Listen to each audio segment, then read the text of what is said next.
We've all had conversations that started out friendly, then suddenly turned into an argument that made us feel attacked. The other person twists your words and uses little tricks to try to make you look dumb. So today, we're going to break down a conversation just like that between Andrew Tate and Piers Morgan to show you how to defend yourself in any argument, even if the other person is determined to make you look bad. I don't know why you're trying to come at me with one of his views and pretend that's something to do with me. Because it's a pretty big view. No, but it's a lame trick, Piers. This video is not endorsing either of these people. It's simply an analysis to teach you the tactics some people use to assert dominance in an argument. The first step to defending yourself from a conversational bully is to spot when they enter fight mode. There's some obvious tells, like if someone starts shouting or repeatedly cutting you off, but there's a subtler tell as well. You can see an example of it in this next clip, where Piers shows he's there to argue with Andrew, not to understand him. I want to play you just a clip off the top. This is from Joe Rogan, who's somebody I absolutely love. Sure. And I think it explains to me what I presume my issue with you is going to be, right? Correct. And you right, you have absolutely got the right to try and persuade me otherwise. Sure.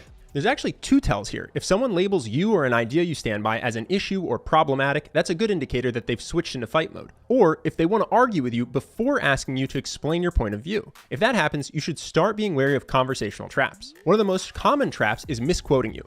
Misquoting you makes it easier for the other person to feel like they're dominating you because they're attacking a straw man instead of your actual views. This sounds like it would be easy to catch, but sometimes it only takes a small tweak to your words to make a big impact on their meaning. If you aren't paying attention, you may not notice the small tweak. For example, listen to Andrew respond when Piers asks him, "What is your opinion of Alex Jones after meeting him?" He was professional and courteous to me. When I meet somebody and they show me respect, I show them back.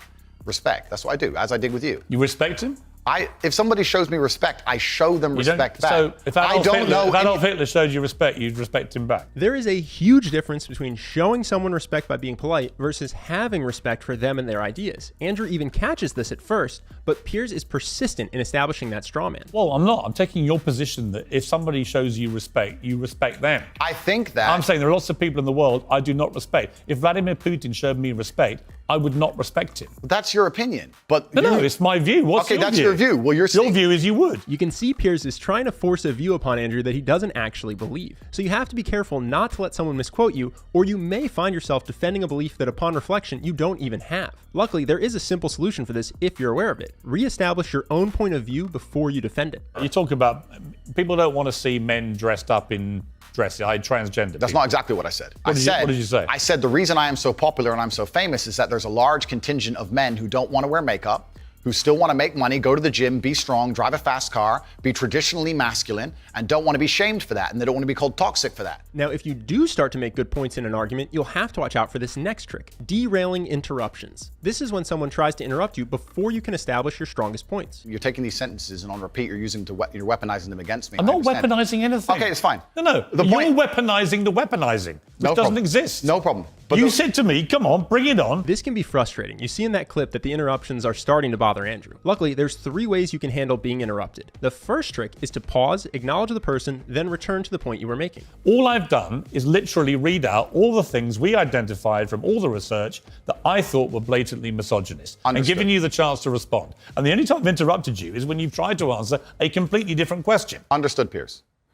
But these things were said. Andrew reclaims the conversation after he looks Piers in the eye and says, "Understood, Piers." You can even see a little smile in Piers' eyes after. That's because most people in an argument crave to feel heard and understood. Here's another example. You can steal this line word for word if you want to acknowledge someone without agreeing with them. This time, Piers even makes a little positive noise after Andrew acknowledges him. I don't think so. I think your view of that view is dangerous. I respect that you think my view is dangerous, and I respect you have the right to view that, to think that. That line is a nice way to remain connected with someone without giving ground you don't agree with. It makes the other person feel heard, and that disarms their need to attack. Now, once someone has established a pattern of interrupting you, the next thing you can do is preempt their interruption. Here's an example. And this is actually what's interesting. And please don't interrupt me on this point. Social media has changed in modern times. You can even see Piers' body language change as he disengages to respect Andrew's request. If the person continues to interrupt you, you can call it out with a one-finger stop gesture. No, let's stop for a second. Please don't interrupt me. Here's why I know why you're good at your job. First, you interrupt people a lot, which is good. It's a good skill. I believe in marriage more than anybody. In fact, I believe in marriage I believe in marriage in the traditional sense. Now, on the flip side, you also want to avoid the trap of being the interrupter, especially if someone is responding to a point you've made. Don't steamroll concessions. There were a few times where Piers actually made a good point, but he interrupts so much that Andrew can't even agree with him. But what you did say at the start of this little exchange, you said, I wouldn't maybe say things the same way now that I did before I was famous. And yet, actually, you've doubled down and said exactly the same thing. On certain points. So that is what you believe. And that's my point. Yes. I'm trying to work out, look, I don't know you. We've just met, right? Yeah. Steamrolling concessions prevents you from reaching common ground with the person you're talking to. If there's anyone else listening, it also makes it harder for them to register that you've made a good point. Here's one more example so you can see what not to do. Well, I think my sister is her husband's property, yes. Because fundamentally, I don't believe a man owns a woman. You do. Well, I don't think a man owns any sovereign individual. I don't think we live in the world of slavery. I don't own any men or any woman. Right. Nobody owns When anybody. you use phrases like property, that's what you imply. I understand. And so my point again is, you're a smart guy. We start to interrupt people when we are the ones that enter fight mode. If you can stay calm in an argument, you're much less likely to cut people off and steamroll concessions. One great trick for staying calm in an argument is to physically relax into the argument. Purposefully release any tense muscles and take deep belly breaths. This will signal to your brain that you are safe and you don't need to enter fight or flight. Staying calm also lets you think more clearly, so you're more likely to catch any logical gaps that the person tries to sneak by you. Like the name suggests, this is a moment where there is a gap in the logic of their argument. Here's the most obvious example from this conversation. What is your view of Alex Jones? I think that Alex Jones is a sovereign individual who, very much like the rabid left, deserves a chance to speak on his points of view. I think that the truth on issues is usually somewhere in the middle between two extremes. And So you think Sandy Hook was staged? The logical leap from the truth is somewhere in the middle to so you think Sandy Hook was staged is obvious, but not every logic gap is as easy to pick up on in real time. The key is to remember the premise of someone's argument. This is easy to do if we break things down a little. For example, take a listen to Piers here. There was also, I think, quite a disturbing piece that BuzzFeed did. And it talked about the negative impact of young, impressionable male minds when they've read or seen some of the more inflammatory things you've said. What is the premise of Piers' argument? It's that Andrew is dangerous because of his impact on impressionable young minds. Now listen to what Piers says immediately after that. And they quoted, for example, Sandy, 22, from Washington. My father's gone from a man who minored in women's studies in college, who was kind and in touch with his emotions, treated all people, men and women around him, with kindness, to a man who says that whenever he sees an effeminate male stranger, he gets an overwhelming urge to murder them. Did you catch the gap in the argument? Did you say that my father went? She said, my father has Her gone. father. That's a full-grown man, firstly. So we're talking about my impact on children. You just talked about a full-grown man here. Now, so far, we've discussed how to engage with someone who's being combative, but sometimes an argument goes into an area you're not comfortable with and you don't want to engage with them at all. When that happens, you have every right to draw a conversational boundary. For example, watch Piers try to get Andrew to share about his personal life. Have you ever been in love? Yeah, How many times? plenty. I believe in love between men and women. I mean, real love, where it's... Yeah, I believe... How many times would you say? Enough. Andrew tries to move on, but Piers circles back a few seconds later. How many women have you loved? I don't know, Piers. A few. Give me a ballpark. 5, 10, 20? Let's say... You don't forget how many people you've been in love with. It's a strange line of questioning, and Piers just will not give it up. So finally, listen to Andrew draw a boundary. I believe in family. I believe in children. I believe in... If you believe in family and children and love, why are you single?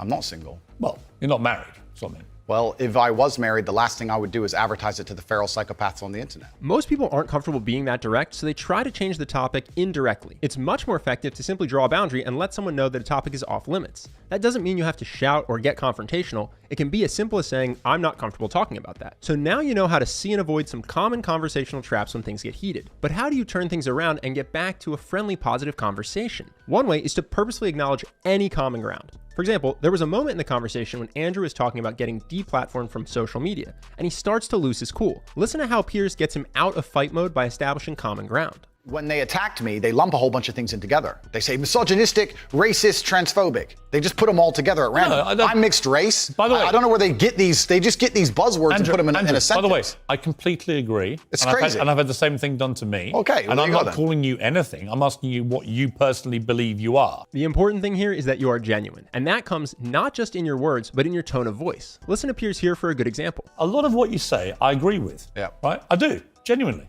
I've read a lot of stuff you said. A lot of the stuff you talk about, I think, yeah, he's got a good point, right? So we agree about a lot of things. But when I read that kind of thing, I'm like, how much of that is you? How much of that is some act?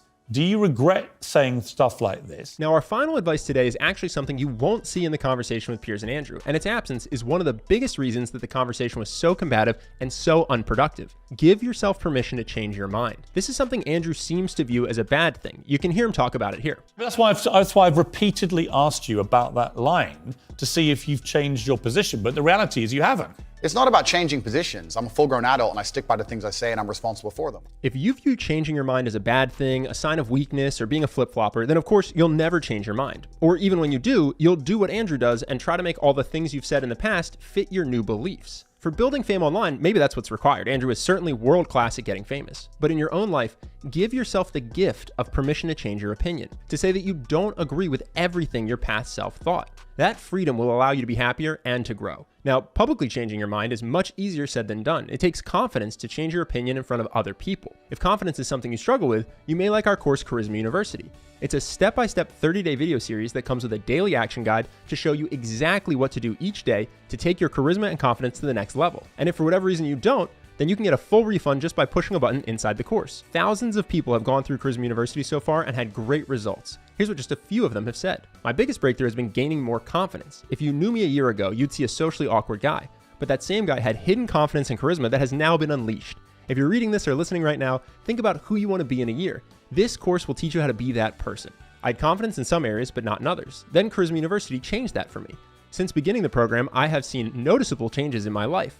It has helped me unlock the confidence that comes with knowing that I can go into any social situation and crush it. I never expected such remarkable outcomes from a simple online routine. This course completely changed my mindset on how to approach people and think about myself. It has undoubtedly made a significant impact on my life. If you're interested in a 30-day program to become more confident and more charismatic, you can click the link on screen now or in the description below. Either way, I hope you enjoyed today's video and I'll see you in the next one.